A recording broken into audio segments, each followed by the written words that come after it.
what started this was seeing some of my friends na after grad, nag 6 figures na agad. And I'm like, I'm better than these people. So parang dapat ako rin, kaya ko rin, right? And I spent so much time looking how to craft the perfect resume. Kaya nga, I like resume. Parang, ang tagal ko sa time na yun. Really depends ka talaga on, how you want to structure your career, right? Parang for me, at the beginning pa lang, I was already intentional of, min-maxing my career. Parang college, parang for me, I really focused on upskilling talaga. Parang, di ba? Today's guest is Jed Tan, a software engineer, founder of Creus Lab, and the creator behind Jed in Tech. His journey started in trading and content creation, then evolved into building real software products. Today, he uses AI to move faster, sharpen his ideas, and create more efficiently. But he also believes that strong fundamentals, judgment, and creativity still matter. In this episode, we'll talk about his journey and how AI changed the way he builds and what developers need to stay relevant today. And this is Jed Tan.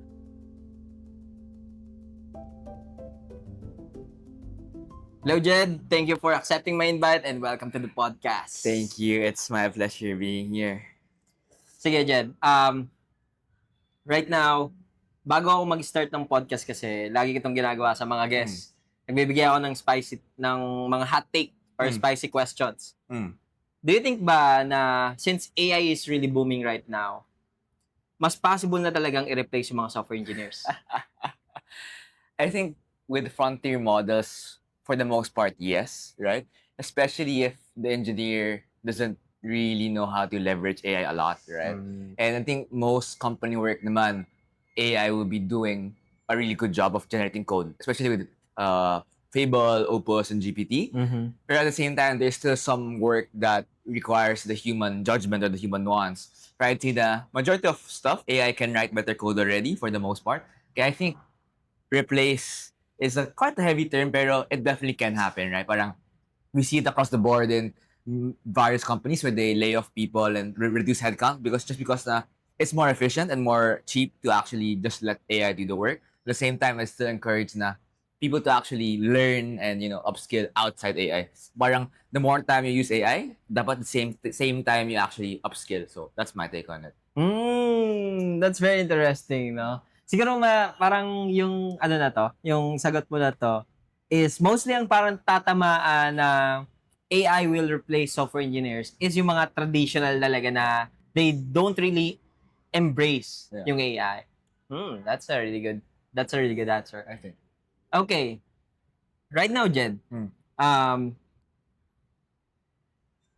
maraming mga followers natin, syempre mga followers pa rin, sobrang curious yan, of course, na, alam mo yun, sobrang bata mo pala, pero nakakuha ka ng high-paying job, and right now, I believe, may nakwento ka sa akin kanina lang, na promote ka sa ganong specific na role.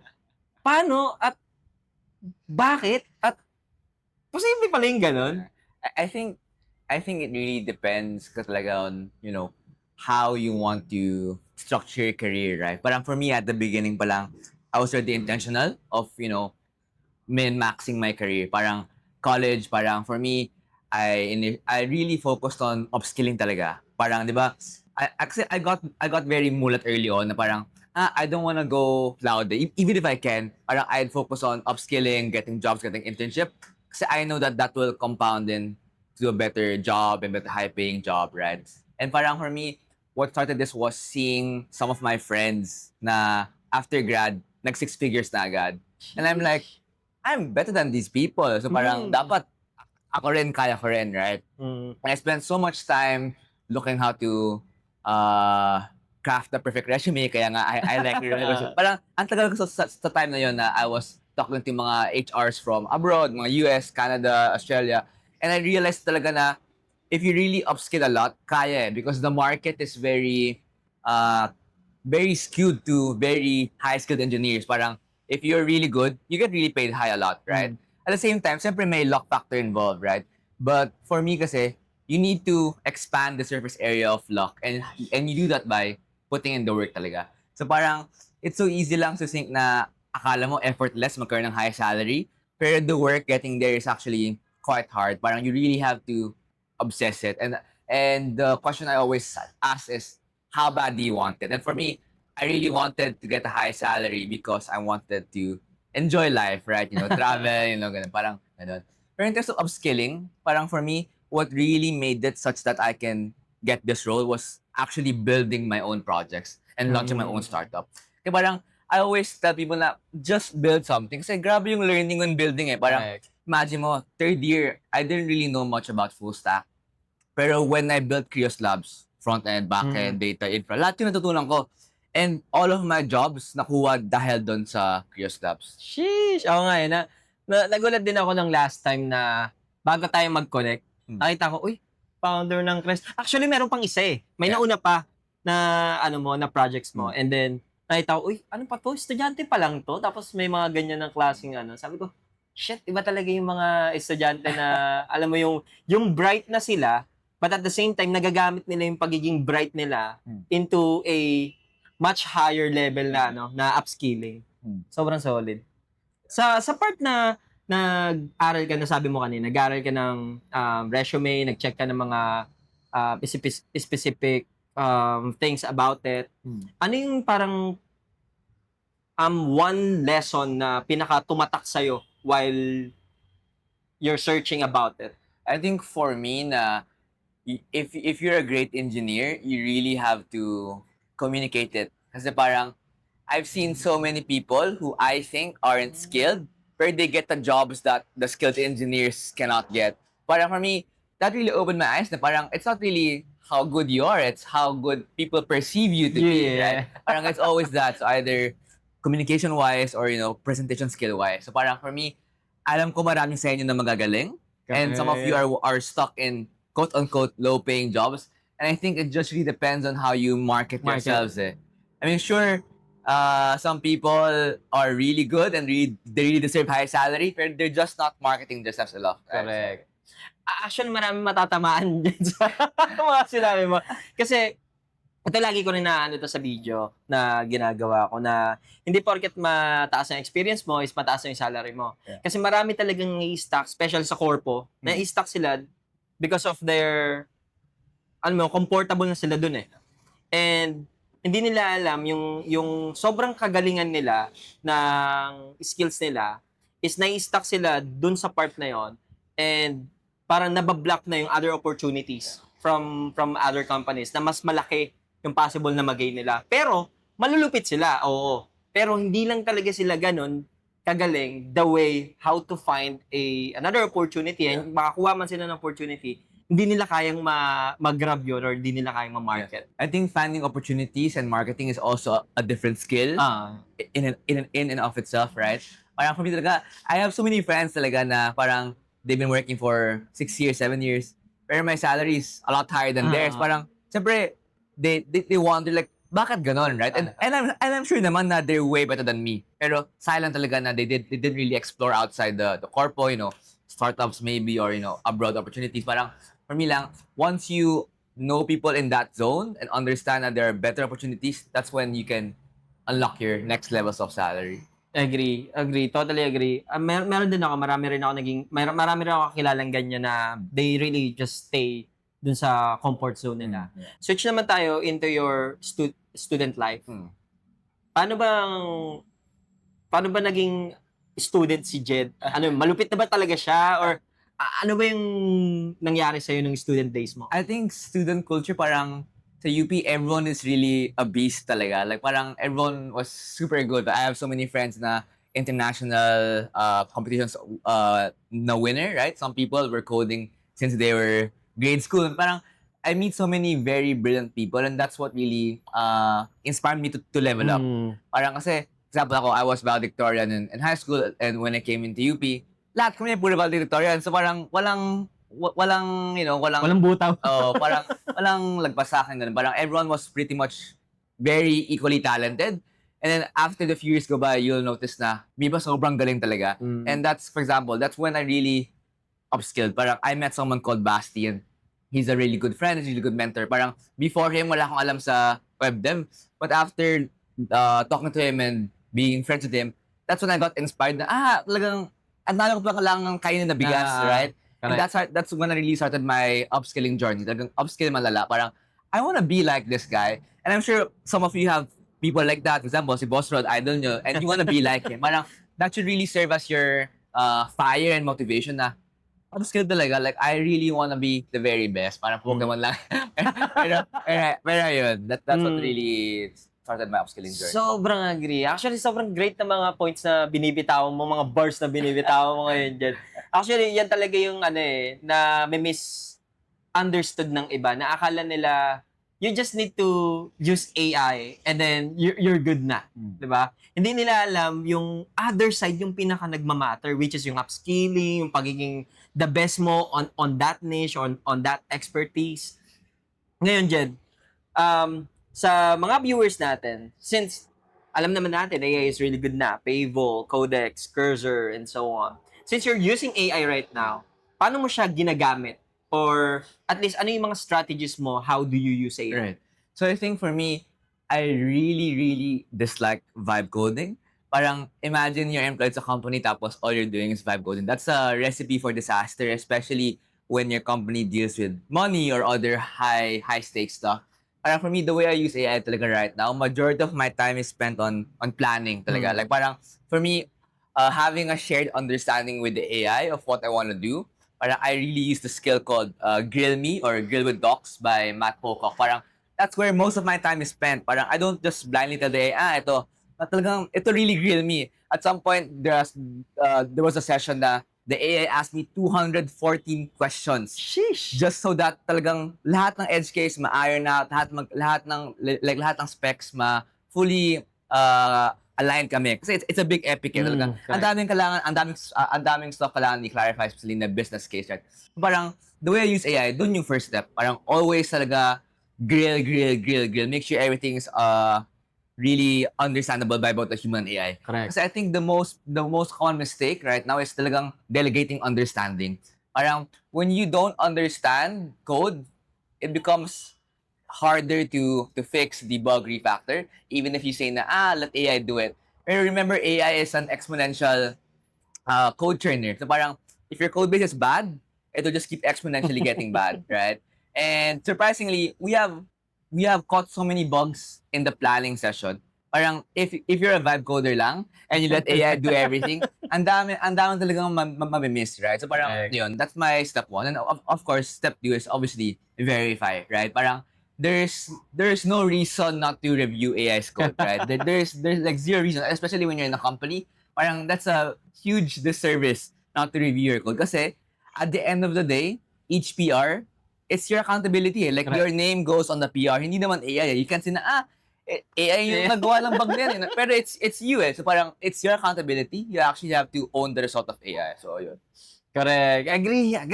Parang parang sinasagot mo na yung mga kailangan kong isagot din, Pero agree ako doon. Kasi sa part namin, sa company namin, yun nga, na umpisa siya ng vibe coded yung app. And then ngayon, ano nangyayari? Disaster. Diba? So, I'm doing a rewrite for some of the core features that we have. And mostly, that's basically the same thing with me, na most of my time talaga is more on reviewing kung ano yung kailangan kong ipagawa sa AI. Kasi, ayun na nga alam na nga natin na code is cheap right now. And code is the easy part. But, there's a requirement. No, bago siya maging easy, kailangan meron ka munang detailed plan and alam mo kung paano siya i-delegate sa AI. Yeah, planning is very important. I mean, kahit naman before AI, kailangan we have proper PRDs, right? Correct. Pero nowadays talaga, vibe coders just magically speak to a prompt and expect everything is fine. Especially right now. I mean, I'm curious with your thoughts about this. Kasi, syempre, ayun na may video ko last time na prompt engineer, vibe coder, context engineer, agentic engineer, harness engineering. Ngayon may bago, which is loop engineering. So, what are your thoughts about it? Well, for me, I think I was initially very skeptical, like with loop engineering. Parang first time it was released was kind of like when Codex introduced Gold, diba? /Gold. And I'm like, ano gagawin ko dito? Parang it just produces slop, right? Parang long-running slop. Pero once I really got to understand how to create proper loops And I was talking with Lauren Tan from Cursor kasi she made a skill na really makes your loops better. Kasi at the core of it, how do we make a good loop? Kailangan make proper verification steps, right? Mhm. And now, I'm a very heavy user of loop engineering. Parang if you check my Cursor profile, I have an agent that ran for 9 hours straight. Sheesh. And like the end result of that is a video proving to me that the agent was actually able to do that task. And for me, that really sparked something in my brain. Grabe pala, I can let agents do long-running tasks and let them verify their own work when you give them proper tools. And what are those proper tools? Very good CI, very good end-to-end test, right? And lately, yung computer use. Imagine letting the AI make their change and then record their change on the browser and then Mhm. review that change. That for me is game-changing. Yeah. So right now, I'm really in love with loop engineering, although the big con is it's very token expensive, right? It's very token expensive. So right now, ayun, that's the trade-off. Pero for me, I think loop engineering might be the future. Parang we are able to now spin up long-running tasks with, high amount of chance of it getting merged, right? Parang kasi if you check mga studies, parang most stuff in big companies are now in cloud agents. That's why I'm very bullish on cloud agents. Yeah, agree. Ako rin, bully-bully siya ako sa cloud agents. And mas madali kasi. Kasi parang, alam mo yun, nasa labas ka lang, phone ka lang, tapos ganyan. As long as, na-set up mo na siya. Yeah, maayos. exactly. Kasi, hindi siya mag-work talaga ng, alam mo yun, may cloud agents ka, pero you don't have a really good structures or standards or rules that Yeah. you put in that agent. No? Kasi kahit mag-vibe code ka doon, wala pa din. Exactly. Kahit mag-loop ka doon, wala pa din. Exactly. So Yeah, this brings me to my thought na parang when you're starting a new project, actually, you need to spend so much time configuring the initial setup. Correct. Parang before, I hated tests kasi this is a startup. Pero now, grabe, sobrang laking tulong ng test, Yes, like agree. proper structure in the first place. Parang, di ba may quote na if you're gonna cut off a tree, spend the first 4 hours sharpening your axe. Sharpening na. So parang ganun din, same, make sure your environment is agent-friendly such that your agent can actually drive meaningful changes. Kasi, nangyayari madalas, nagiging God file eh. Parang kapag walang structure, parang 10,000 lines, naging 20K, 30K, wala na. Parang, I mean, that's unmaintainable mess and sayang lang yung initial speed mo. Kasi parang, sige, sa start, mabilis ka. Pero ngayon, ang bagal mo na. Unlike kapag may proper structure, you're fast all throughout, right? So, yun. Agree. One last thing about sa AI, how do you create skills? So for me, creating skills is always a reflection of observing the failure mode. So parang for me, I learned this from a talk at AI Engineer. Parang at the start, walang skills, right? And then you observe the AI. And then you really, like a normal engineer, you note down where it trips, where it fails, and then that's where you create skills. For example, next time you do this, make sure you don't do this. For example, ako personally, sa Drizzle, parang AI always loves to handwrite the Drizzle migration. And in the first place, dapat hindi. Just freaking use the CLI command to generate, right? Parang, ayun, once I saw that, make a skill. So parang it's always that loop eh. Parang when you observe a failure mode from AI, you create a skill, right? So parang ganun lang. So parang mayari, it's a continuous loop of learning for you and the AI. When you see something wrong, create a skill. I agree. That's a really good approach. And usually ganun din ginagawa namin talaga pag sa mga na may mga disconnect. Yeah.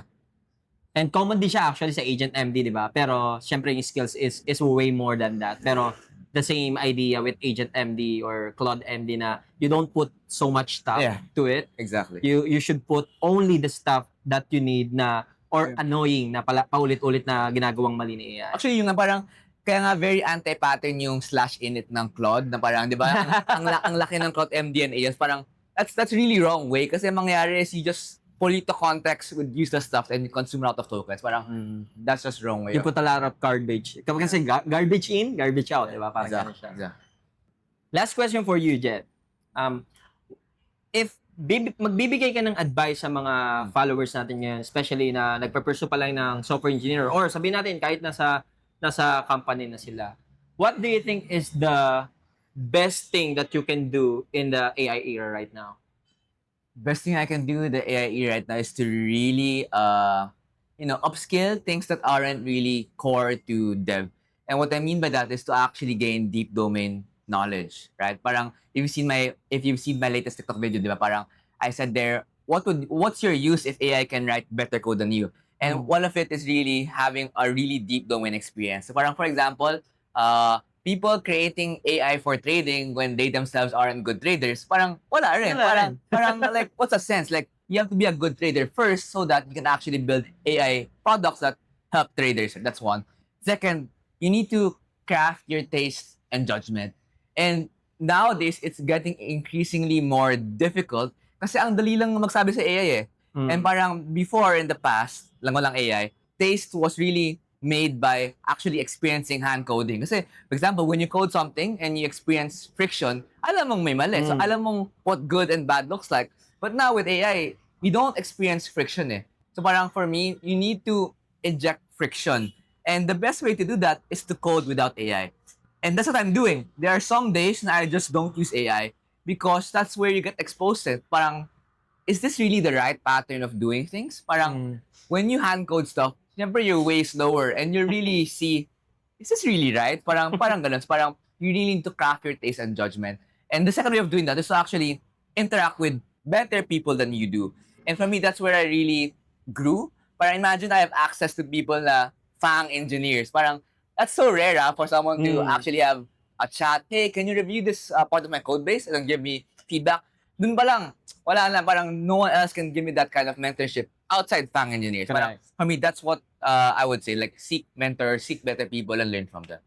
Nice. So, agree. And then sa sinabi mo rin na isa na kailangan mo mag-code manual. Actually, there's there's actually two ways right now di ba?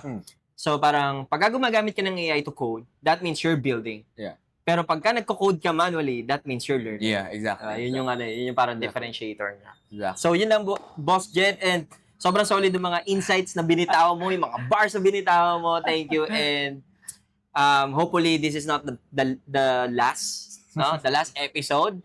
And meron pa tayo siguro pagka nagkaroon na tayong studio. Sure. Thank you, Boss Thank Jed. you for inviting me.